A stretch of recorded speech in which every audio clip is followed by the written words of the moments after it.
सर्वांना नमस्कार. रुद्रदामिनी या कथेचा दुसरा एपिसोड आपणासमोर सादर करत आहे. दामिनी दरवाजा उघड असं म्हणून विशाल दरवाजा वाजवत होता आणि साधारण 10-15 मिनिटांनी तिनं दरवाजा उघडला. आता तिला पाहून सगळ्यांना धक्का बसला. काही वेळापूर्वीची नव्या नवरीच्या वेशात असलेली दामिनी आता एका साध्या ड्रेसवर होती. तिच्या चेहऱ्यावरचं तेज गायब झालं होतं आणि ती विशालला म्हणाली, दादा तो कुठे भेटेल? विशाल म्हणाला, कोण तो? दामिनी म्हणाली, जो आत्ता आला होता तो. दामिनीला तर त्याचं नावसुद्धा माहीत नव्हतं. विशाल म्हणाला, त्याच्याकडे तुझं काय काम आहे? तू त्याला विसरून जा. तू त्याचा जास्त विचार करू नकोस. दामिनी म्हणाली, असा कसा विचार करू नको? मला त्याला भेटायचं आहे. मी त्याला विनंती करून बघते. विशाल म्हणाला, दामिनी तो नाही ऐकणार. तो क्रूर आहे. दामिनी म्हणाली, मग तू कसा आहेस? तू त्याचं का ऐकलं नाहीस? तुझ्यामुळे त्याच्या बहिणीचं लग्न मोडलं असं त्याचं म्हणणं आहे. विशाल म्हणाला, दामिनी अगं मी माझं कर्तव्य करत होतो. एका कुख्यात गुंडाला खूप मुश्किलीने असं पकडलेलं असताना त्याच्या विनंतीवरून मी कसा काय सोडू शकतो त्याला? तूच सांग. दामिनी म्हणाली, दादा तू चुकतोयस. तू त्याला सोडलं नाही म्हणून त्याला राग नाही आला. कदाचित तो सगळं विसरला असता. पण तू त्याला काय म्हणाला होतास हे आठव. आणि विशालला आठवलं की तो म्हणाला होता, तुझी कोणी बहीण असू शकत नाही ना बायको असू शकते, ती फक्त रखेल. दामिनी म्हणाली, दादा बघितलंस? मी त्याची रखेल. विशाल चिडून म्हणाला, बस दामिनी गप्प बस. तोंडाला येईल ते बडबडू नकोस. ती म्हणाली, दादा मला फक्त त्याचा पत्ता दे. तो कुठे असतो ते सांग. मी माफी मागते एकदा त्याची. तुझी चूक मी निस्तरण्याचा प्रयत्न करते. कारण मी तुझी बहीण आहे ना, त्याची शिक्षा मला मिळत आहे. पण एक लक्षात ठेव दादा, मारल्याची जखम एक वेळ निघूनही जाते, पण शब्दाने झालेली जखम कधीच पुसत नाही. ती काळजावर खोल जखम करते. विशाल म्हणाला, दामिनी त्याची नजरही मी तुझ्यावर पडू देणार नाही. आणि आता दामिनीने त्याच्याकडे थोडंसं आश्चर्यानं पाहिलं. आणि ती का पाहत होती हे विशालला समजलं. कारण त्या फोटोमध्ये तर साफ साफ दिसत होतं की रुद्रची नजर तिच्यावर पडली आहे आणि ती सुद्धा किती जास्त हे कळत होतं. मग आणखीन काय लपवायचं त्याच्यापासून?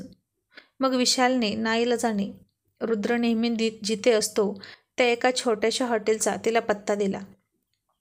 हे रुद्रचं हक्काचं ठिकाण.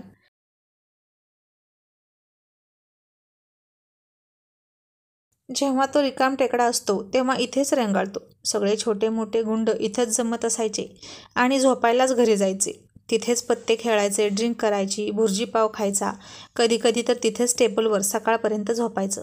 आणि मग केव्हा तरी जाग आली की मग घरी निघून जायचं. घर कसलं? फक्त एक झोपडी वजा खोली होती पत्र्याची.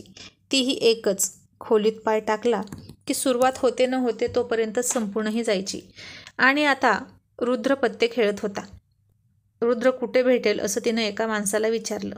दामिनीसारखी सुशिक्षित सुसंस्कारी वाटणारी मुलगी रुद्रचा पत्ता विचारत आहे हे पाहून सगळ्यांनी आश्चर्याने तिच्याकडे पाहिलं. त्यानं रुद्रला निरोप दिला. रुद्रनं पाठीमागे वळून पाहिलं आणि तिला पाहून तो आश्चर्यचकित झाला, पण काहीच नाही बोलला.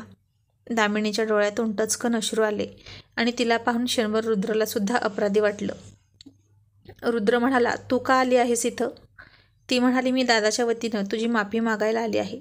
रुद्र तिला अडवत म्हणाला, प्लीज ही रडण्याची आणि माफी मागण्याची नाटकं माझ्यापुढे नकोत. माझा डिसिजन झाला आहे. मी तुझी काही मदत करू शकत नाही. तू जा. ती म्हणाली, फक्त एक विचारू?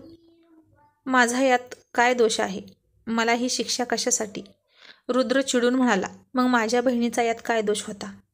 पण ती ही शिक्षा भोगत आहे ना. तिनं तर आत्महत्या करण्याचा प्रयत्न केला होता. तिचा काय दोष होता सांग ना. तिचा दोष हाच होता की ती माझी बहीण आहे आणि तुझा दोष हा आहे की तू त्याची बहीण आहेस. मी जसा माझ्या बहिणीचं दुःख पाहून तळमळतो तसाच तोही आयुष्यभर तुला रडताना पाहून सुखानं झोपणार नाही. किती मुश्किलीने मी तिचं लग्न. आणि इतक्यात रुद्रच थांबला आणि म्हणाला, पण मी तुझ्याशी या विषयावर का बोलतोय? मला तुझ्याशी काहीही बोलायचं नाही. तू इथून जा आणि पुन्हा इथे येऊ नकोस.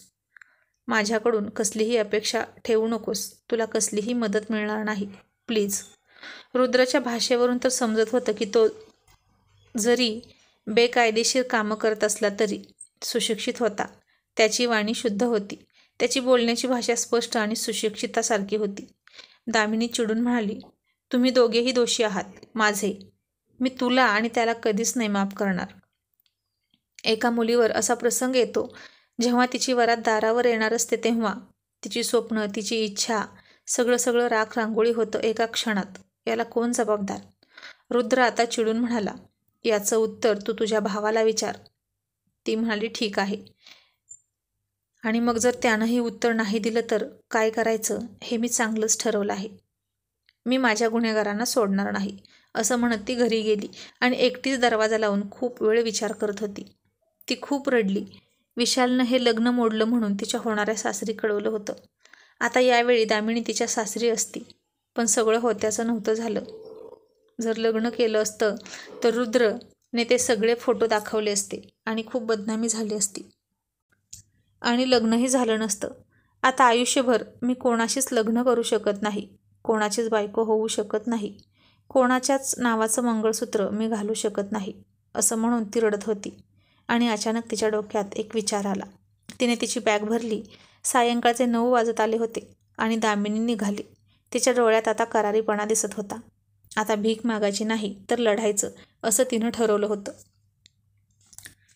विशाल तिला अडवत म्हणाला, कुठं निघालीस? आणि ती त्याच्याकडे रागानं बघत म्हणाली, त्याच्याकडे.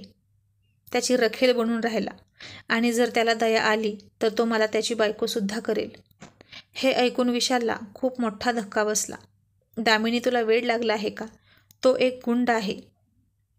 ती म्हणाली, मग काय करू सांग ना. काय करू मी? कोण करेल माझ्याशी लग्न? आयुष्यभर अशीच कलंकित म्हणून जगू का? मला पुन्हा अडवू नकोस. तुझे झाले एवढे उपकार खूप झाले. असं म्हणून तिनं रिक्षा पकडली. आता रात्रीचे 10 तरी वाजले असतील. दामिनी एका झोपडपट्टीतून निघाली होती. त्याचा पत्ता विचारत विचारत. अंगावर साधा वाटावासा पण स्वच्छ ड्रेस, साडी घातलेली वेणी, हातात मोजकेच 2-3 ड्रेस आणि तिची लॉची पुस्तकं असलेली बॅग घेऊन ती निघाली. इतकी सभ्य सुंदर मुलगी आणि अशा वस्तीत येते, तेही इतक्या रात्री. हे पहिल्यांदा घडत होतं. आणि त्यातही कुणाचा पत्ता विचारत होती? तर रुद्रचा.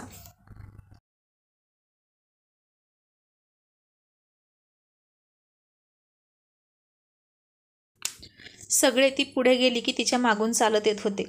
तिला आता काहीसं अवघडल्यासारखं वाटत होतं. ती सारखी सारखी हातातील बॅग नीट पकडत होती आणि ओढणी सावरत होती. कुठे कुठे गाऊन घातलेल्या बायका गप्पा मारत होत्या, तर कुठे पत्ते खेळणारी माणसं होती. काही दारुडे आडवे येत होते, तर काहीजण झोपडीच्या बाहेर उघडे अर्धनग्न अवस्थेत पडले होते. ते दृश्य पाहून दामिनीला शिसारी येत होती. उलटी आल्यासारखं होत होतं. गटारीच्या पाण्याचा वास येत होता. तिने ओढणी तिच्या नाकावर दाबून पकडली आणि तरीही ती रुद्रच्या घरी निघाली होती. दामिनी सुशिक्षित घरातली मुलगी, लहानपणापासून लाडात वाढलेली, राजकन्येसारखी. तिच्या हाताखाली नोकर चाकर. आणि आता ती इथे आली होती. तिचं नशीब तिला इथं घेऊन आलं होतं. आणि आता रुद्रच्या दारावर थाप पडली. कोण आहे रे हरामखोर? जा आणि झोपा आता, असा आतून रुद्र ओरडला. कारण यावेळी उगीचच लहान मुलं त्रास देतात. हा त्रास नेहमीच असायचा रुद्रला, माहीत होतं. म्हणून आता रुद्र सुद्धा आता तीच मुलं असतील असं वाटलं त्याला. पुन्हा त्याच्या दारावर थाप पडली. आता जातो की देऊ एक मुस्काडीत, असं म्हणून रुद्रने हात उगारला आणि इतक्यात त्याचा हात जागच्या जागी थांबला. भूत बघितल्यासारखा तो समोर पाहत होता. त्याच्यासमोर दामिनी उभा होती. तो म्हणाला, तू तू इथं काय करतेस, तेही इतक्या रात्री? ती म्हणाली, मी तुला शेवटचं विचारते, तू मला ते फोटोग्राफ देणार आहेस की नाही? रुद्र म्हणाला, देणार नाही. दामिनी म्हणाली, मग मी इथं राहायला आले आहे, कायमची, आयुष्यभर. आता सगळेजण हे पाहत होते, आजूबाजूला उभं राहून. रुद्र म्हणाला, तुला वेड लागला आहे का? तू इथे कशी राहशील? तू इथून जा. दामिनी म्हणाली, कुठे जाऊ? आज माझं लग्न होतं, ते तर झालं नाही आणि इथून पुढेही तू माझं लग्न होऊन देणार नाहीस, असं तूच म्हणाला आहेस. आणि म्हणून मी इथे तुझ्याजवळच राहणार आहे. रुद्र चिडून म्हणाला, हे शक्य नाही. ती म्हणाली, मग ते फोटोग्राफ दे, मी जाते. रुद्रला आता कळलं की ती हे सगळं फोटोग्राफ मिळवण्यासाठी करत आहे. नक्कीच हिचा आणि हिच्या भावाचा काहीतरी प्लॅन असणार. रुद्र म्हणाला, तुला फोटोग्राफ मिळणार नाहीत आणि तू इथेही राहायचं नाही. तू विशालच्या नजरेसमोरच राहायचं. त्याला तिळतिळ मारताना मला पाहायचं आहे. तू इथे आलीसच का आणि कशी आलीस? तुला इथला पत्ता कोणी दिला? आणि ती त्याला म्हणाली, खिडकीतून नाही आली मी, सरळ सरळ दरवाजातून आली. हे ऐकून तो चिडला आणि त्यानं दार बंद करून घेतलं आणि दामिनी बाहेर होती. रुद्रला वाटलं दरवाजा बंद करून घेतला की ती आपोआप आल्या पावली परत निघून जाईल. तो घरात झोपला. तिचा त्याला विसर पडला. आता ती त्याच्या डोक्यातही राहिली नाही. आणि का करेल तो तिचा विचार? काहीच कारण नव्हतं. रुद्र झोपला. सकाळी सकाळी त्याला जाग आली. त्यानं दरवाजा उघडला आणि पाहिलं तर त्याला पुन्हा आश्चर्याचा धक्का बसला. दामिनी तशीच पायरीवर बसलेली होती, बॅग मांडीवर ठेवून. त्याच्यावर डोकं ठेवून झोपली होती. काय मूर्ख मुलगी आहे असं म्हणत त्याने पुन्हा दरवाजा बंद केला. बहुतेक रात्र झाल्यामुळे ती गेली नसेल, पण आता तिची अक्कल ठिकाणावर आली असेल आणि ती घरी जाणार असं त्याला वाटलं.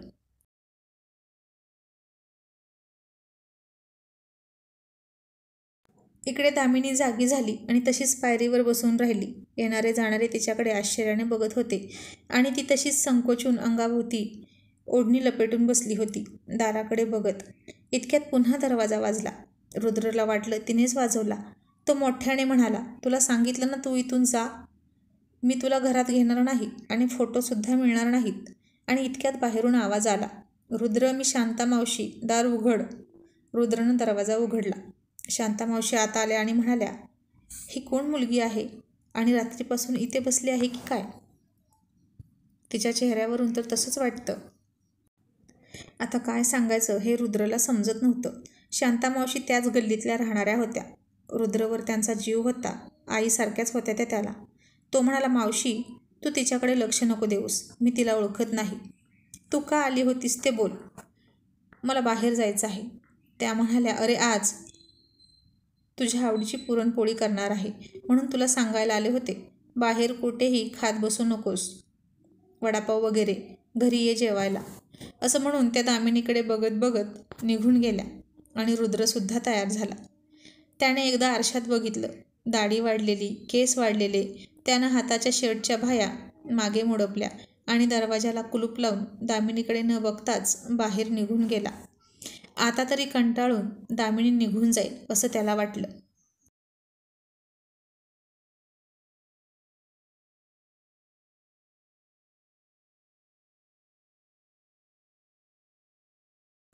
पण दामिनीसुद्धा फार हट्टी होती. कालपासून रुद्र घरी येऊन गेल्यापासून तिने अन्नाचा पाण्याचा थेंबही घेतला नव्हता आणि अजूनही ती तशीच अन्न पाण्या वाचून त्याच्या दरवाजात बसली होती. सगळेजण दामिनीकडे बघत होते, पण तिला बोलत मात्र कोणीच नव्हतं. ती तशीच खाली मान घालून बसली होती. ऊन खूप वाढलं होतं आणि अचानक दामिनी चक्कर येऊन पडली आणि कुणीतरी रुद्रला फोन केला. तुझ्या दारात बसलेली मुलगी चक्कर येऊन पडली आहे. रुद्र थोडासा घाबरला, पण नंतर म्हणाला, नाटकं असतील सगळी तिची. तिला काहीही करून ते फोटोग्राफ मिळवायचे आहेत, मला माहीत आहे ना. त्यानं फोन कट केला. पुन्हा त्याला फोन आला. अजूनही ती शुद्धीवर आली नाही. आसपासच्या बायकांनी तिच्या तोंडावर पाणी शिंपडलं, पण ती डोळे उघडत नव्हती. आणि रुद्र घरी आला. तिला शेजारच्या घरी नेलं होतं. अजूनही बेशुद्धच होती. रुद्रनं तिची अवस्था पाहिली. चेहरा पूर्ण कोमेजून गेला होता. परवा रात्री जेव्हा त्यानं तिच्यासोबत तिला बेशुद्ध करून बेडवर जे केलं ते त्याला आठवलं. तेव्हा किती सुंदर दिसत होती ती. कितीही नाही म्हटलं तरी रुद्रनं तिला पाहिलंच होतं. आणि आता तिची काय अवस्था झाली आहे, यात तिचा काय दोष असंही त्याला वाटलं. त्यानं डॉक्टरला बोलावलं, पण डॉक्टर यायला तयार नव्हता. त्याच्यासमोर पेशंटची लाईन लागली होती. मग रुद्रनं तिला तशीच अलगद मिठीत उचलली आणि हॉस्पिटलमध्ये घेऊन गेला. डॉक्टरांनी तिला इंजेक्शन दिलं आणि म्हणाले, बहुतेक कालपासून यांनी काहीच खाल्लेलं दिसत नाही. वीकनेस आला आहे.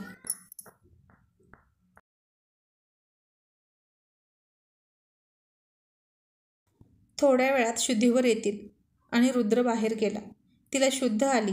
स्वतःला हॉस्पिटलमध्ये बघून ती थोडी आश्चर्यचकित झाली. डॉक्टर, मला इथं कोणी आणलं? डॉक्टर म्हणाले, रुद्रनं. आणि इतक्यात तो नारळ पाणी घेऊन आला, तिच्यासमोर ठेवलं आणि बाहेर निघून गेला. तिने ते पाहिलं पण अजिबात पिली नाही. डॉक्टर म्हणाले, मिस, तुमचं नाव काय? दामिनी. डॉक्टर म्हणाले, मिस दामिनी, तुम्ही नारळ पाणी पिऊन घ्या, तुम्हाला फार विकनेस आला आहे, असं म्हणून ते निघून गेले. दामिनी शून्यात पाहत म्हणाली, विकनेस येऊन माझा जीव गेला तर बरं होईल. आणि हे खिडकीतून रुद्रनं ऐकलं. तो आत आला आणि दबक्या आवाजात तिला म्हणाला, काय खेळ लावला आहेस? ही कसली नाटकं आहेत तुझी? दामिनी म्हणाली, खेळ तर माझ्या आयुष्याचा झाला आहे, मी काय इतरांशी खेळ करणार? रुद्र म्हणाला, हे बघ, तू तुझ्या घरी निघून जा, तुझ्यासारख्या मुलीने इथे येणं बरं नाही. दामिनी म्हणाली, माझ्यासारख्या म्हणजे? कशी आहे मी, चांगली की वाईट? आता रुद्रला काय बोलावं हेच कळेना. तो चिडून म्हणाला, तू का आली आहेस इथं? दामिनी त्याच्या डोळ्यात पाहून म्हणाली, तुझी रखेल म्हणून राहायला. आणि हे ऐकून त्यानं तिच्याकडे आश्चर्यानं पाहिलं आणि रुद्रच्या अंगावर काटा उभा राहिला.